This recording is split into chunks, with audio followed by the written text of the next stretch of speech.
안녕하십니까. 행복이 먼저다. 오늘은 말하기 기술이라는 제목으로 몇 말씀 같이 나누도록 하겠습니다. 뭐 할 말하고 살아야 된다는 것을 제가 누누이 강조를 했고, 많은 동영상에 댓글을 다신 분들도 계시고, 그 댓글들을 쭉 보면 할 말하고 살았더니 속이 시원하다라는 분도 계시고, 난리를 치는데 내가 어떻게 할 말 하느냐, 말도 안 되는 소리 좀 하지 마세요 라는 댓글을 쓰시는 분들도 계시죠. 이제 그런 분들 보면 참 안타까운 마음이 들지 않을 수 없습니다.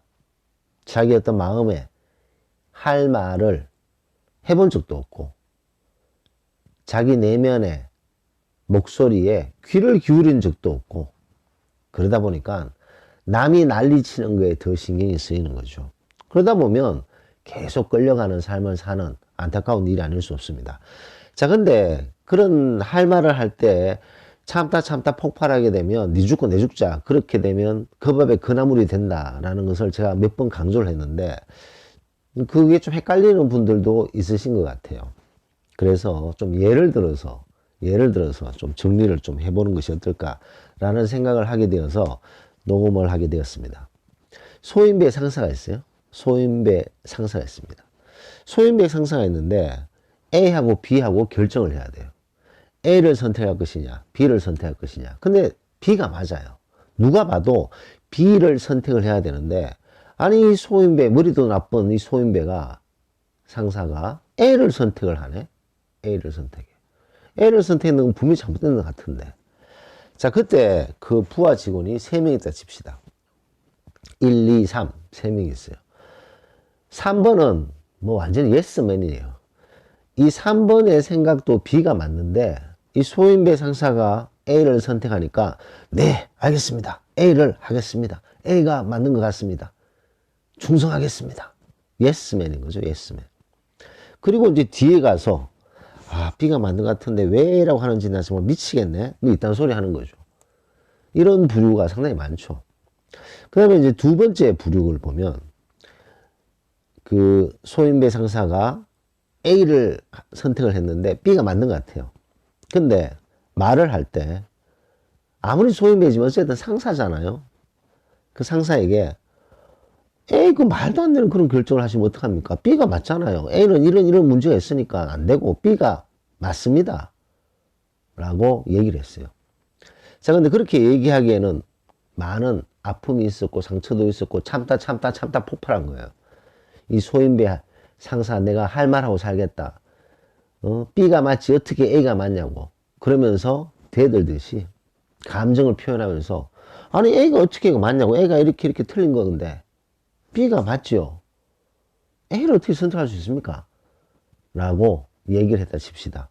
그러면 이 소인배 하이에나 기질을 갖는 상사가 뭐 반성하겠습니까? 그래, 너 한번 나랑 붙자 이거지. 그래, 한번 해보자. 그러면서 아사리판. 아주 피곤해지는 거죠. 자, 근데 첫 번째 1, 2, 3 중에 1번. 이 사람 같은 경우에는 말하는 기술이 있는 거죠. 소인배 상사가 B가 맞는데도 A를 선택을 했어요. 근데 이 사람은 1번, 이 양반은 얘기를 할 때, A를 선택하신 이유가 이런 장점이 있을 수 있기 때문에 그래서 A를 선택하신 것 같은데, B에는 이런 보이지 않는 장점이 있습니다. 물론 A가 요런 장점도 있지만 지금 상황에서는 B의 이런 장점을 고려하는 것이 제 생각으로는 좋지 않나 생각되기 때문에 한번 고려해 주셨으면 감사하겠습니다. 뭐 이렇게 얘기를 했어요. 그러면 이 소인배, 아무리 소인배라도 얘기를 들어보면 자기 생각을 존중해주고, 그리고 이 사람은 소인배의 생각을 존중해주고 우리 A의 어떤 그런 장점을 얘기해주고, 동시에 자기 생각을, 자기 주장을 점잖게 표현을 하고 할 말했다. 그러면 A에게 쏠리게 돼 있습니다. 1번에게. 좀 헷갈리네요. 1번 A 뭐 복잡한데, 어쨌든 아무리 소인배 하이에나라도 우리가 얘기를 할 때 감정을 넣어서 얘기하면 그 밥에 그 나물 됩니다. 그 밥에 그 나물. 그래서 그 감정을 드러내면서 얘기하는 것을 정말 조심해야 된다는 거죠. 제가 일전에 예를 들었던 것이 누구와 말싸움이 붙었어요. 길을 지나가는데 어떤 사람이 욕을 했어요. 너 왜 나한테 욕을 해? 내가 언제 욕했다 그래? 술 취한 사람이. 그래서 만약에 싸웠어요. 서로 주먹박질을 하고. 그렇게 싸웠다 칩시다. 그래서 경찰서를 갔어요. 그러면 그 밥에 그 나물입니다. 아니 저 사람이 먼저 나한테 욕을 했잖아. 그래서 내가 왜 욕을 했냐라고 되들었더니 뭐 갑자기 주먹질을 하길래 나도 주먹을 해서 싸웠다. 그 어쨌든 그 밥에 그 나물 된다는 거죠. 그래서 감정을 넣어서 얘기하면 무조건 당할 수밖에 없다는 거죠. 그래서 감정을 조절하면서 우리가 다박다박 조근조근 얘기하는 기술이 필요합니다. 아무리 소인배지만 그 양반이 결정을 했던 A에 대해서 우리가 A에 대해서 왜 이 또라이 같은 소인배가 결정을 했는지 그 이유는 우리가 알아야 되잖아요. 아, 이런 장점이 보였구나. 그래서 A를 덥석 물었구나. 그렇다면 우리가 그 얘기를 해야 됩니다. A에는 이런 장점이 있을 수 있는 것처럼 보입니다. 하지만 B의 선택이 훨씬 더 좋은 장점이 있다고 저는 생각하기 때문에 고려해 주셨으면 고맙겠습니다. 이렇게 얘기하는 거죠. 이런 게 이제 말하는 기술이 아닌가 생각됩니다. 그 폭력 남편이 있어요. 폭력 남편. 난리를 치는 남편이 있습니다. 자, 여기에도 그걸 반응하는 와이프, 배우자의 1, 2, 3, 세 가지의 초이스가 있다고 칩시다. 세 번째는 그냥 머리를 조아리고, 그래, 내가 참지 뭐. 내가 참아야지. 아, 내가 참아야지. 그리고 가슴을 펑펑 치면서, 내가 도대체 저 인간을 왜 만났지? 내가 참아야지. 내가 참아야지. 참는 게 이기는 거지. 그러면서 이제 계속 화를 키우면서 평생 화병에 걸려서 사시는 분들 많으시죠. 그럼 두 번째 경우는 참다 1년, 5년 지나다가 도저히 못 참겠다라고 폭발해버려요. 그래서 폭력하는 남편한테 같이 거럭을 던지고 큰 소리로 치고 뭐 욕을 하고 같이 막 싸우는 거예요. 그럼 어떻게 됩니까? 난리 나죠, 난리. 그거는 완전히 뭐 풍비박산이 일어나는 거죠.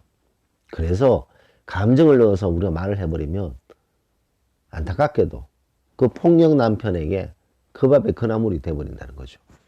그리고 첫 번째는 폭력을 쓰는 남편에게 얘기를 하는 거죠. 내가 지금까지는 가정의 평화를 위한답시고 참아왔는데 한 번만 더 폭력을 쓴다면 바로 나 경찰에 전화하겠다. 바로 경찰에 전화하거나 아니면 베란다 문을 열어서 큰 소리로 사람 살려라고 외칠 것이다. 망신당하기 싫거든. 망신당하고 싶지 않거든. 폭력을 앞으로 안 썼으면 좋겠다. 폭력 쓰는 것도 버릇이다. 오랜 시간에 습관처럼 쌓아왔기 때문에 본인도 모르게 폭력을 쓰지만 한 번만 더 폭력을 쓴다면 나는 단호하게 행동할 것이고 각오를 해야 될 것이다. 라고 얘기를 했어요. 그러면 이 폭력 쓴 남편이 어떻게 하겠습니까? 섬찟하겠죠. 그리고 머뭇거리겠죠. 그래서 눈치를 보겠죠. 이거 폭력을 써도 되나? 말아도 되나? 말아야 되나? 해야도 되나? 단호한 모습을 보이면서 감정을 넣지 않고 조곤조곤 따박따박 얘기하는 것이 상당히 중요합니다. 뭐 많은 경우가 이런 경우가 아닌가 생각됩니다. 우리가 같이 감정을 넣고 그래 네 죽고 내 죽자 이래 되면요. 그것은 그 밥에 그 나물이 될 수밖에 없고 발전도 되지 않고 서로 관계가 더 안 좋아지고 더 피곤하고 더 스트레스 받고 더 상처받을 수 있다는 거죠. 이 하이에나들 소인배들 아주 골 때립니다. 쥐끝 장렬입니다. 뭐 장난이 아니죠. 이런 인간들하고 끝까지 그래 네 죽고 내 죽고 그런 식으로 싸우게 되면 상처만 남는다는 거죠. 상처만 남은 승리? 승리를 하더라도 상처만 남았는 그런 케이스가 되지 않나 생각됩니다. 그래서 이 말하는 기술이 있다는 거죠. 말하는 기술은 첫 번째 이 톤을 낮춰야 되는 거죠. 톤을 낮추고 감정을 넣지 말아야 됩니다. 그거 되게 중요한 본인의 연습을 통해서 나오는 기술인 거죠. 그것이 바로 중요한 말하기 기술이라는 거죠. 자기 내면에 있는 얘기를 감정을 넣지 않고 그것을 조곤조곤 얘기할 수 있는 그 기술, 그것이 바로 말하기 기술이고, 그런 것들은 하루아침에 나오지 않고 갑자기 책 한 권 읽었다고 나오지 않습니다. 본인의 꾸준한 연습이 필요하다는 거죠. 본인의 꾸준한 연습은 본인 스스로 그 상황에 맞게끔 얘기를 하는 버릇을 한 번, 두 번, 네 번, 10번, 100번 이렇게 연습을 계속 하다 보면 그런 상황에 당당하게, 단호하게 조근조근 얘기할 수가 있습니다. 감정을 넣지 않고.